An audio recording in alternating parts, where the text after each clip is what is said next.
Amen. Combien sont ici ce matin qui sont venus particulièrement parce que c'est le baptême? Hein, quelques mains? D'autres aussi? Hein? C'est bien. Alors, fantastique. C'est une belle occasion d'entendre ce que Dieu fait dans la vie de quelqu'un. N'est-ce pas? On n'a pas d'histoire si Jésus n'est pas dans notre vie. Hein? On a une histoire à raconter quand que, tout à coup, Jésus fait partie de notre histoire. Et là, tout change. Comme vous avez pu constater, ce n'est pas tout facile. Hein? Chacun d'entre nous, on a un témoignage. Certains, c'est peut-être plus facile que pour d'autres. Mais une chose est sûre, c'est que Dieu veut qu'on aille au cœur de l'Évangile. Et par la grâce de Dieu, j'aimerais ça apporter justement au moins 3 enseignements qui vont parler de l'ADN de l'Évangile. Le premier, c'est aller au cœur de l'Évangile. Le deuxième, c'est demeurer au centre de l'Évangile. Et le troisième, c'est expérimenter la puissance de l'Évangile. Et tout ça, ça se trouve, je n'ai pas la manette.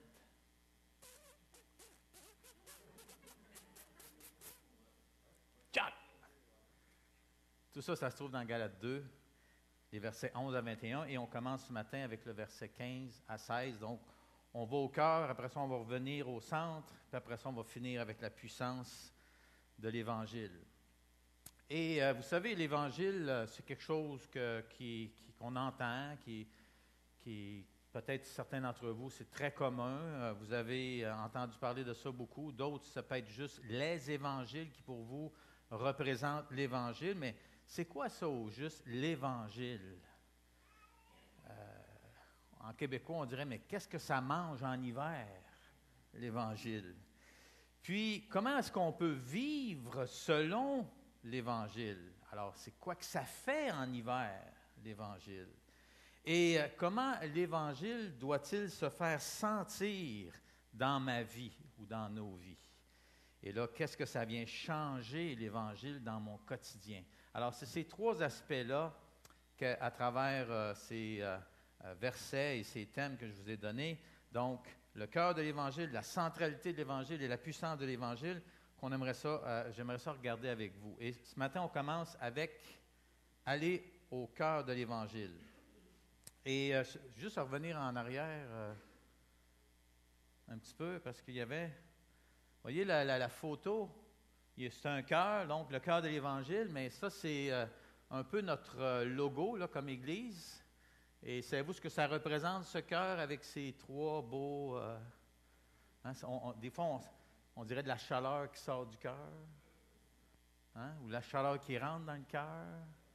Hein, on peut s'imaginer plein de choses, mais l'idée qui était avec ces 3, c'est comme de l'or, hein, c'est que la couleur or qui sont en train d'entrer dans le cœur ou de sortir du cœur, dépendamment où est-ce qu'on le voit ou quand est-ce qu'on le voit. Mais vous savez, ça veut représenter l'œuvre de Dieu en tant que Père, en tant que Fils et en tant que Saint-Esprit. Donc, c'est le Dieu trinitaire qui interagit avec le cœur humain. Et qu'est-ce qu'il veut venir justement faire dans le cœur humain? Et justement, l'Évangile est cet élément très important. Et là, je vais lire les versets 15 et 16 pour nous situer un peu dans justement ce que Paul essaie de communiquer ici aux églises en Galatie. Nous qui sommes juifs d'origine, donc, on peut comprendre qu'il s'adresse à certaines personnes qui étaient d'origine juive, nous ne faisons pas partie de ces pécheurs. Donc, je voudrais juste vous demander, qui d'entre vous sont d'origine juive? Ah, vous ne faites pas partie des pécheurs. C'est pas moi qui dis, c'est Paul. Et là, il rajoute que sont les non-juifs. Donc, est-ce que les Juifs étaient des pécheurs? Ben oui, on sait qu'ils étaient des pécheurs, mais pour Paul, il sait très bien qu'à cette époque-là, le monde était divisé en deux.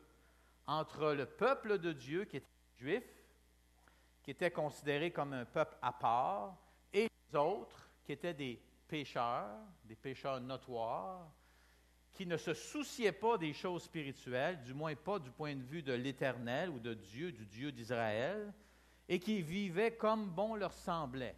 Comprenez? Alors ici, Paul dit, nous qui sommes d'origine juive, et lui naturellement il l'est, on ne fait pas partie de cette catégorie qu'on nommait les pécheurs, qui eux autres étaient les non-juifs. Cependant, verset 16, et c'est là où on s'en vient au cœur de l'Évangile, nous avons compris quelque chose d'absolument essentiel et fondamental qui vient changer toute la donne. Et ça, c'est le cœur de l'Évangile. Qu'est-ce qu'ils ont compris? Que l'on est déclaré juste devant Dieu, non pas parce que l'on accomplit les œuvres que commande la loi, mais uniquement par la foi en Jésus-Christ. C'est pourquoi nous avons nous aussi. Donc, quand il dit nous aussi, ça veut dire lui en tant que juif et ceux qui sont en train de l'écouter qui sont aussi d'origine juive. Nous avons nous aussi placé notre confiance, non pas dans la loi, ce qu'on faisait autrefois, et nos traditions, et notre héritage culturel, et notre religion, mais nous l'avons placé en Jésus-Christ pour être déclaré juste par la foi et non pas parce que nous avons accompli ce qu'ordonne la loi. Car comme le dit l'Écriture, personne, juif ou non juif, ne sera déclaré juste devant Dieu parce qu'il aura accompli ce qu'ordonne la loi. Amen à ça? Êtes-vous contents, vous, les non-juifs, là? Et les juifs? Vous êtes minoritaires ce matin. Quand Paul écrivait, probablement les non-juifs étaient minoritaires et les juifs étaient majoritaires. OK? Et l'histoire a changé parce que justement l'ouverture aux non-juifs a bousculé les choses et transformé le monde et transformé justement l'Église, étant donné que Dieu montrait son ouverture autant aux uns que aux autres sur le même principe, le cœur de l'Évangile. Peu importe qui on est, il faut aller au cœur de l'Évangile. Maintenant, ma question, c'est qu'est-ce qui est au cœur de l'Évangile? On peut-tu changer, s'il vous plaît, la diapo? Et là, on commence avec ceci. La première chose, je l'ai répertoriée, la justification pleine et entière. OK? Pas partielle, pas à 50%, même pas à 90%, à 100%. Et quand on parle de justification, peut-être vous vous dites, mais justification de quoi? Bien, c'est là où, avec l'Évangile, il y a la mauvaise nouvelle. Et la mauvaise nouvelle, c'est qu'on est né, malheureusement, avec une nature qui était faillible, une nature qui était pécheresse.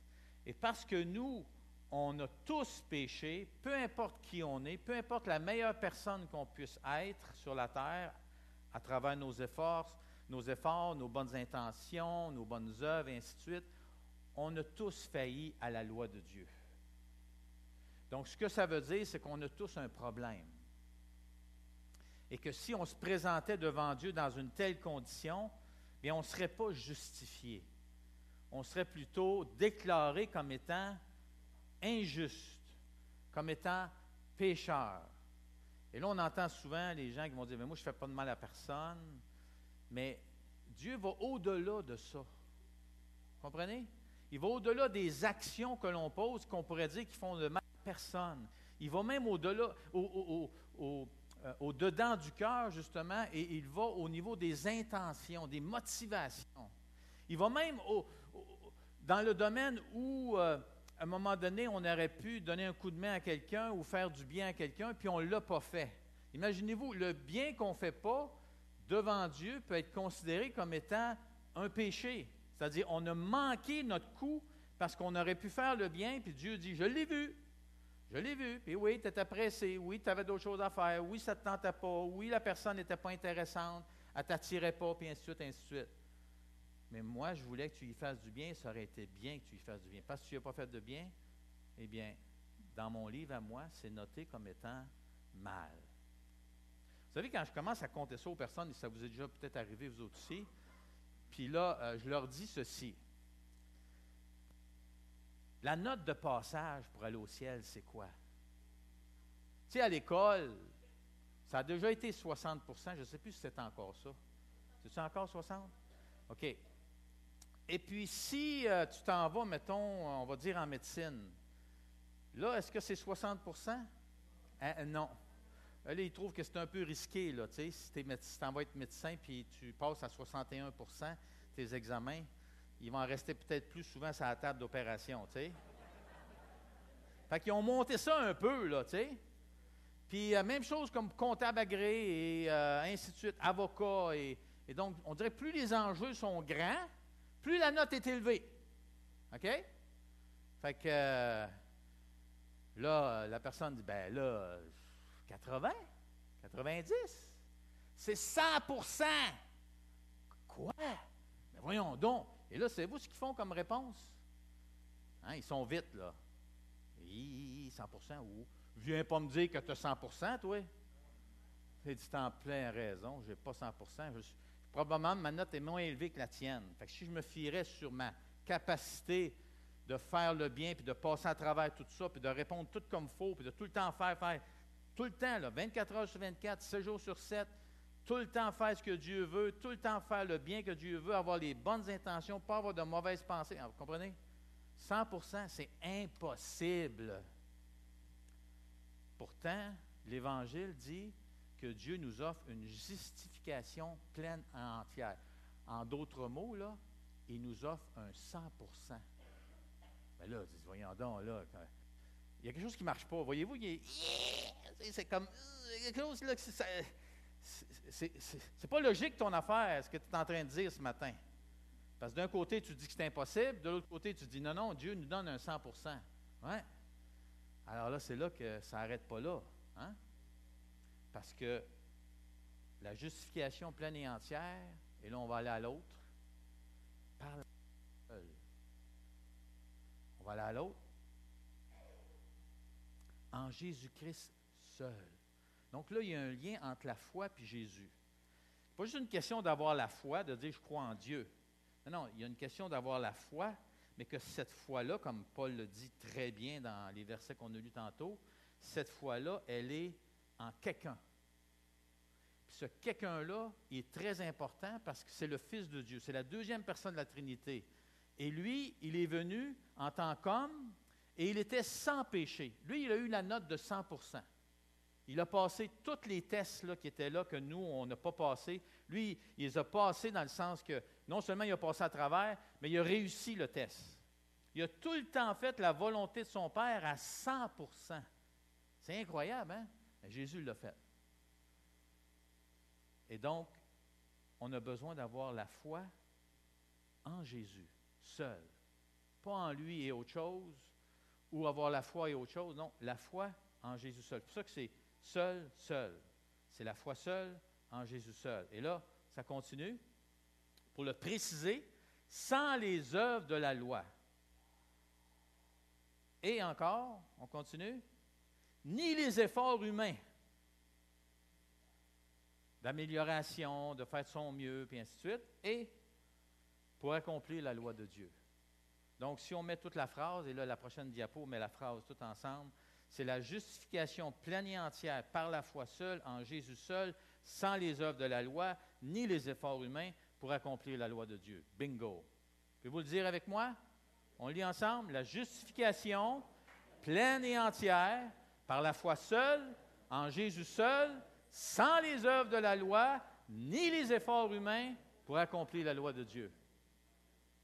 Sentez-vous quelque chose qui devrait relâcher en dedans de vous autres? Là, vous me dites, c'est-tu aussi simple que ça?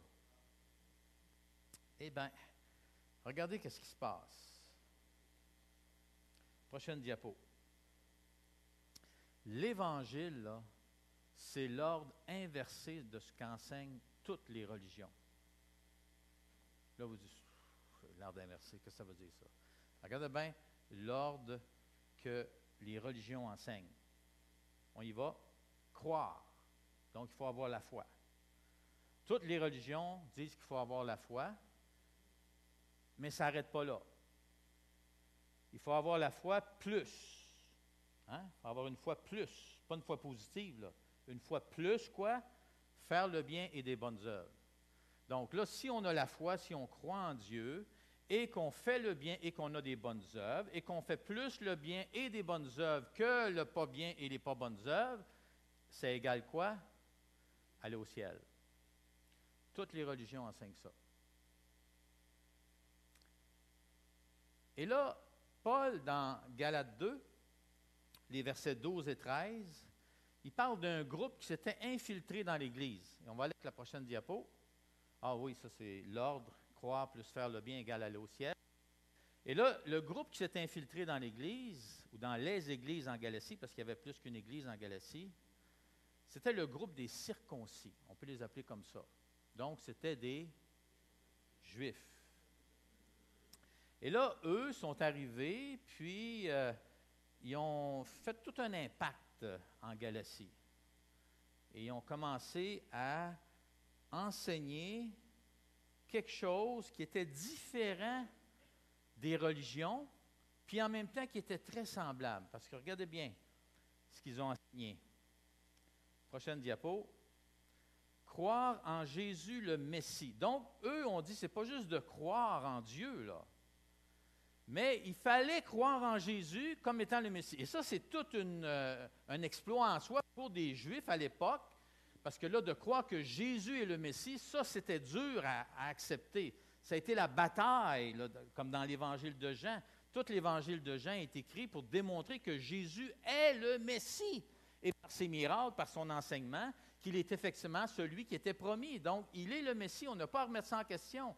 Et là, les Juifs avaient de la misère parce qu'ils ne correspondaient pas à la description de ce que devait être le Messie. Et là, beaucoup, comme ça dit, Jésus est devenu la pierre d'achoppement. Alors, beaucoup se sont enfargés dans le fait que, est-il vraiment le Messie? Et là, la majorité, on pourrait dire même des Juifs, ont plutôt dit non, il n'est pas le Messie. Mais il y en a qui ont dit oui, comme Paul. Les apôtres sont des Juifs qui ont dit oui, que Jésus était le Messie. Mais là, qu'est-ce qu'ils rajoutaient eux autres, en plus de croire que Jésus est le Messie?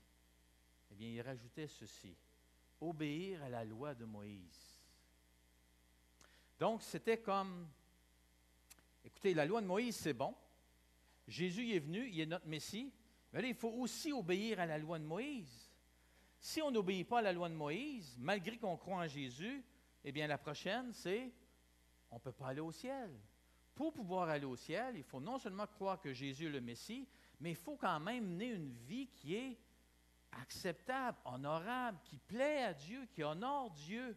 Et ça, comment qu'on va arriver à faire ça? Bien, c'est sûr qu'il faut et la loi de Dieu, la loi de Moïse. Et là, il y avait circoncision, il y avait la purification, les fêtes, et ainsi de suite. Vous voyez?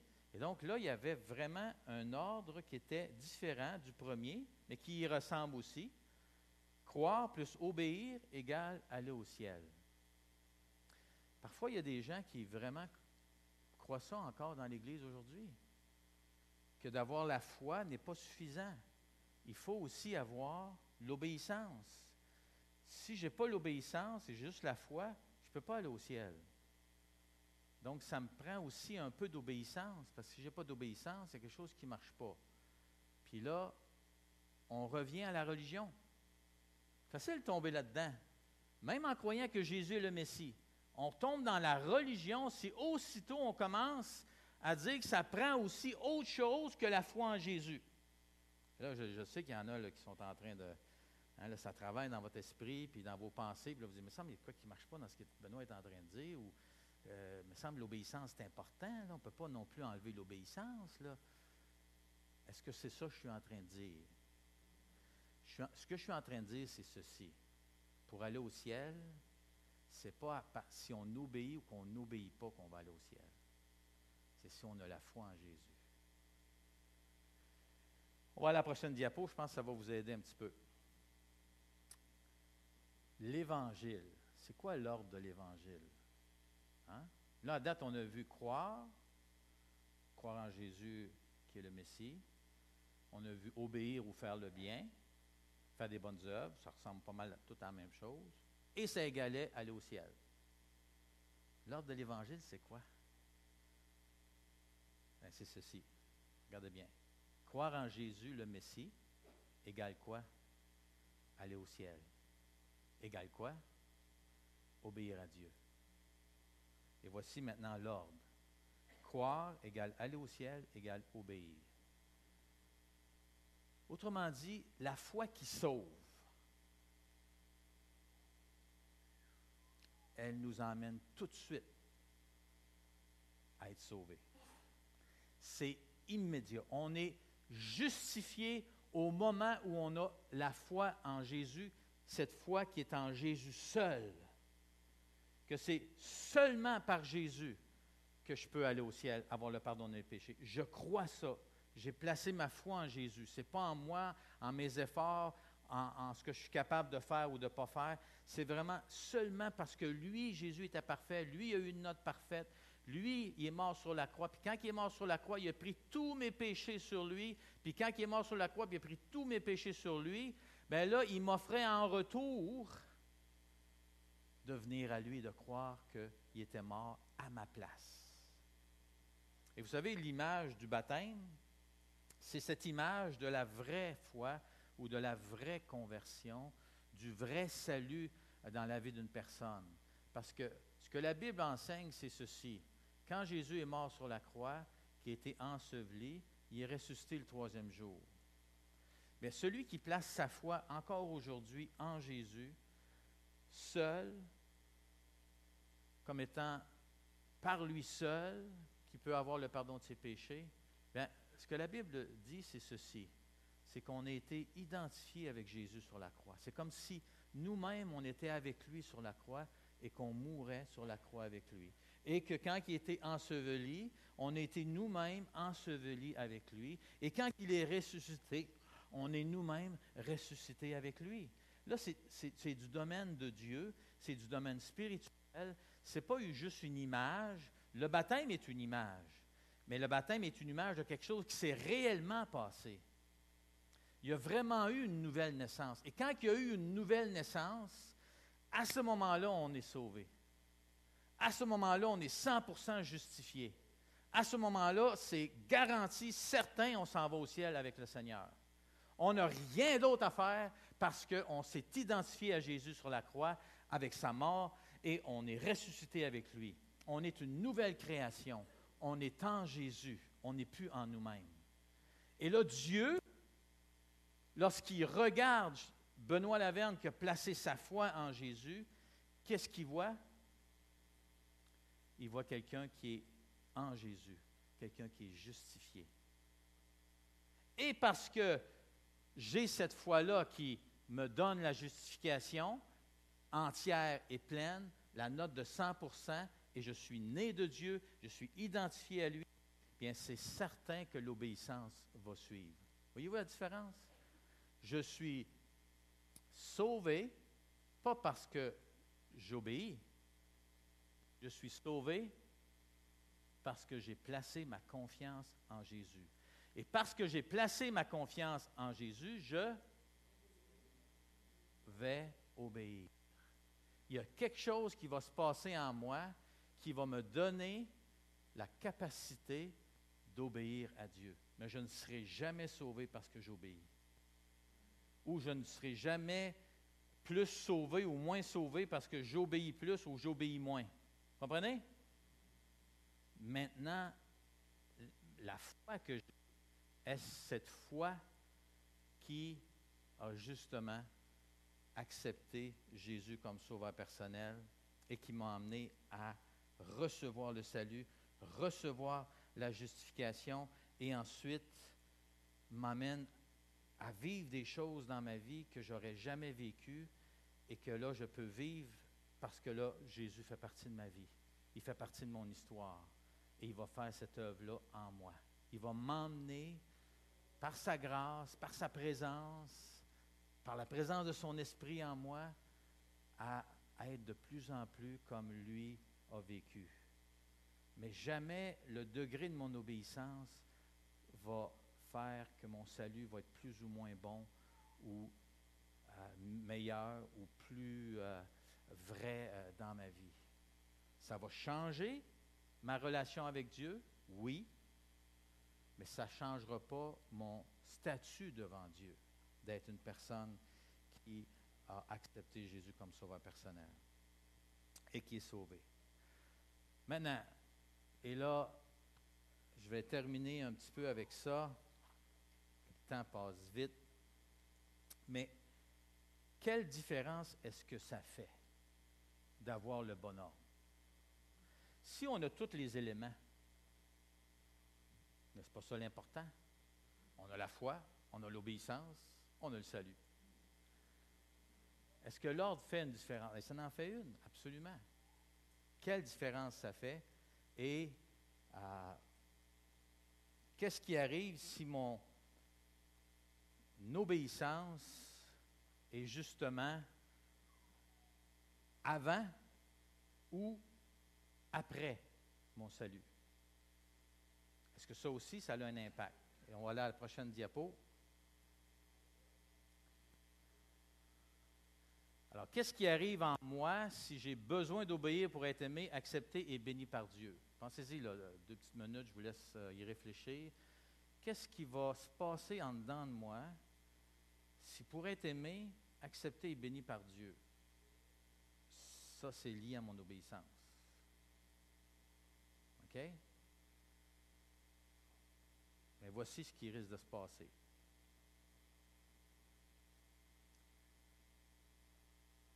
L'anxiété. C'est ça qui va arriver. Si, comment Dieu me traite, comment Dieu me voit, comment Dieu me considère est lié à mon obéissance, c'est sûr que je vais constamment me demander, est-ce que je suis correct? Est-ce que j'en fais assez? Je ne suis jamais certain si j'en fais assez, si j'obéis assez, ou si mon manque d'obéissance, à un moment donné ou l'autre de mon parcours spirituel, parce que je suis encore un être humain, et donc je tombe, je trébuche, j'ai de la difficulté, bien là, peut-être ça va emmener la colère de Dieu sur moi, là. Est-ce possible encore que la colère de Dieu vienne sur celui qui a placé sa foi en Jésus, seul, qui est vraiment justifié à 100%? Peut-on être encore sous la colère de Dieu parce qu'on n'obéit pas assez? Et certains le croient, vous savez. Mais la Bible dit non, non, non, non, non. On peut être discipliné par le Seigneur. Mais être sous la colère de Dieu, ça le dit dans Jean 3. Que ceux qui ne croient pas demeurent sous la colère de Dieu. Mais quelqu'un qui est un enfant de Dieu, même s'il a failli, là, moi je sais, j'ai failli, je vous ai déjà conté un peu au début de ma vie chrétienne et tout ça. Et vous savez, la dernière fois que j'ai fumé du cannabis dans ma vie, j'étais un chrétien. Et c'était le samedi avant mon baptême, le lendemain matin. Imaginez-vous, là, j'ai fumé du cannabis, puis ça faisait un bout de temps que je n'avais pas fumé, fait qu'il a frappé fort. Puis là, je l'ai confessé à mon pasteur, je dit, je ne peux pas me faire baptiser. Il dit, qu'est-ce qu'il y a? Là, j'y compte l'histoire, puis je compte un peu comment c'était arrivé, puis je me suis fait un peu prendre dans des circonstances avec mes frères, puis tout ça, mais tu sais, quand même, je l'avais fait, j'avais accepté de le faire, j'avais fumé du cannabis. Là, il dit, Benoît, il dit, t'as-tu demandé pardon au Seigneur? Je dis, oui, c'est sûr, j'ai demandé pardon, j'ai assez regretté, ça n'a pas de bon sens, puis, vous voyez, c'est ça, voyez-vous la différence? T'es pas content, moi, là, d'avoir fumé du cannabis, là? Moi, j'appartiens à Jésus, là. C'est mon sauveur personnel. Demain, je vais témoigner de ça devant plusieurs personnes, que Jésus, c'est mon sauveur, puis je veux vivre pour lui maintenant. Puis là, je fume du cannabis. Moi, je ne me sentais pas digne d'être baptisé, Mais mon pasteur m'a fait comprendre, Benoît, as-tu accepté Jésus comme ton sauveur? Y es-tu le premier dans ta vie? Tu vas-tu recommencer? Non, non, non, non, non, non, je ne recommencerai pas, c'est sûr. Non, c'est fini. Je ne touche plus à ça, je le sais, là, je ne veux pas rien savoir de ça. Il dit, Benoît, si tu as demandé pardon au Seigneur, puis tu veux confesser le nom de Jésus, puis tu veux que Jésus soit en premier. Oui, ce n'est pas la religion là, que je suis en train de vous parler. C'est le Sauveur Jésus, qui, lui, il nous prend tel que l'on est. On tombe souvent. Ça ne change rien pour lui. OK? Il veut qu'on marche. Il veut qu'on ait la victoire. Il veut qu'on grandisse. Il veut qu'on ait du plaisir à vivre et qu'on ne soit pas dans la culpabilité, la honte et toutes ces choses-là. Il veut nous libérer et il va nous libérer. Comprenez? Le salut, c'est le début et je dirais, c'est la fin. Mais en même temps, entre les deux, il y a toute une histoire de sanctification, de marche avec Dieu, de trébucher, de se relever. Mais on revient toujours à la base, toujours à la grâce. Et une chose est sûre, celui qui appartient à Jésus, celui qui l'a reconnu comme son sauveur personnel, n'a jamais de plaisir à vivre encore dans le péché, même s'il peut trébucher souvent. Et ça, c'est la bonne. Donc, l'anxiété, si je pense que Dieu a besoin de mon obéissance pour m'aimer. Ensuite, un autre élément, l'égoïsme. Pourquoi l'égoïsme? Pensez-y. Si c'est par mon obéissance que je vais recevoir l'amour, l'acceptation et la bénédiction de Dieu, bien mon obéissance, elle est teintée de quoi? Ah ah! Ben oui, hein? Voyez?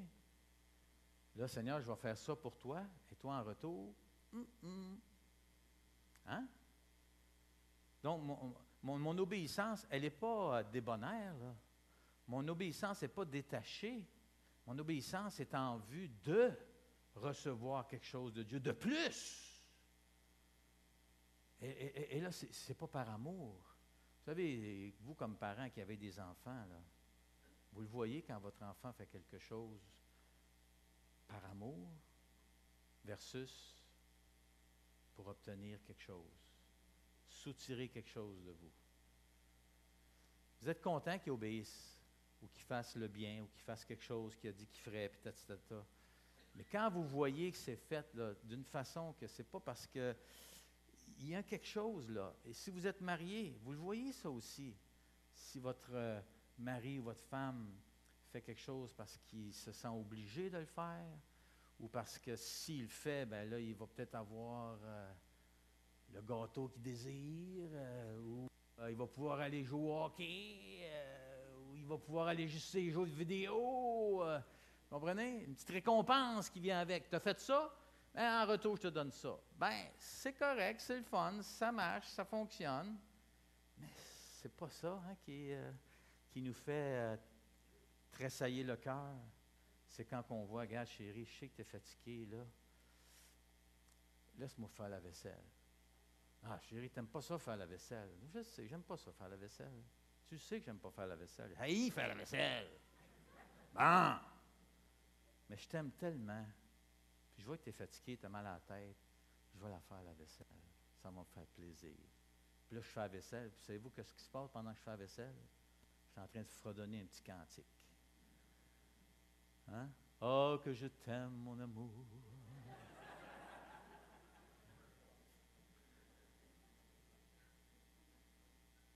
Il n'y en a pas de plus belle que toi. Je ferai tout pour toi. Faire la vaisselle, c'est comme aller à la pêche. J'ai les deux mains dans l'eau.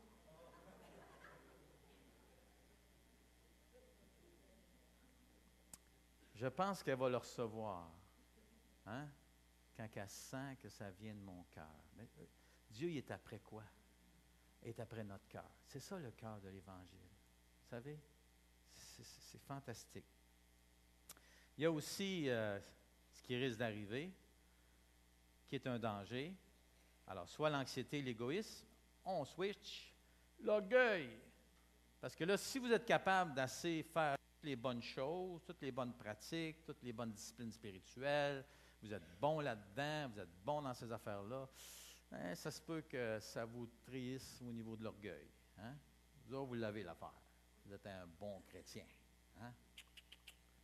Ouais, Dieu doit être impressionné par notre façon d'agir. Ou encore, et là, le dernier, eh bien, c'est l'écrasement.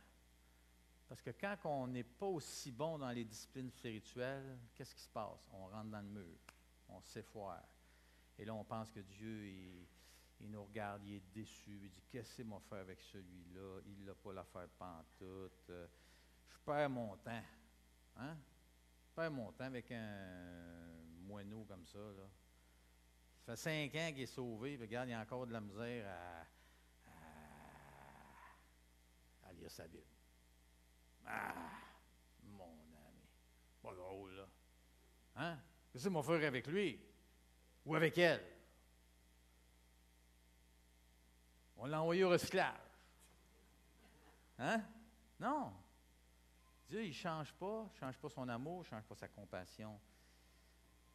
Alors, vous comprenez le principe. On va terminer avec ici, un petit moment de réflexion. On va sauter à l'autre.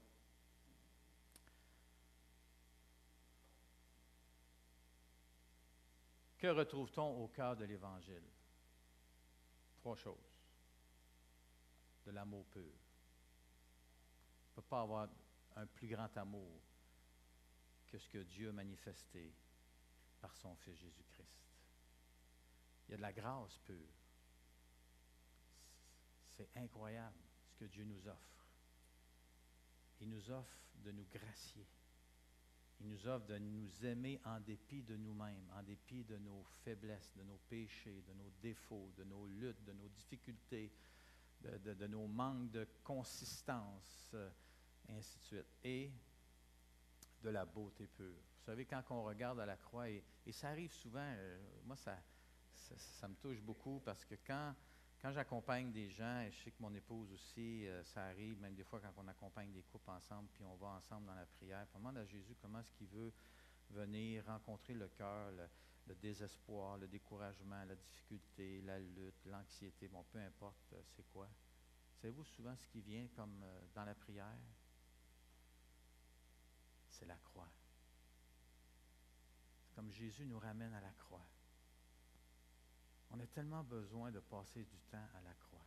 Pourquoi? Parce que c'est à la croix qu'il y a de l'amour pur, qu'il y a de la grâce pure, qu'il y a de la beauté pure.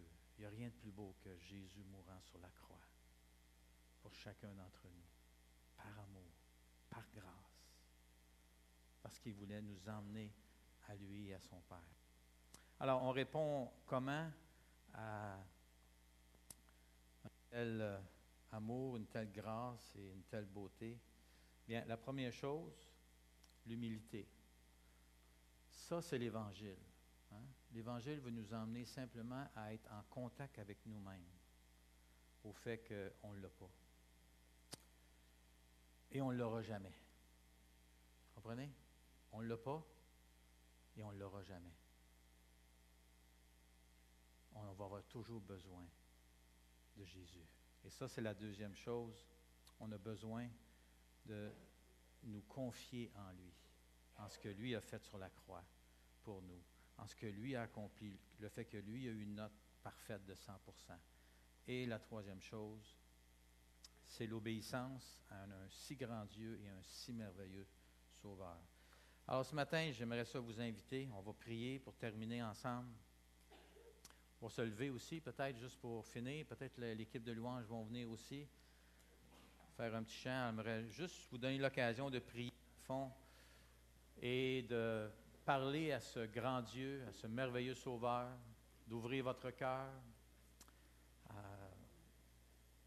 Si vous voulez l'inviter ce matin à venir être votre Sauveur, pourquoi pas le faire ce matin, si le Seigneur a touché votre cœur, parce que vous avez entendu le témoignage. Et si vous avez de la difficulté dans votre marche avec lui, mais pourquoi ne pas revenir à la croix encore ce matin?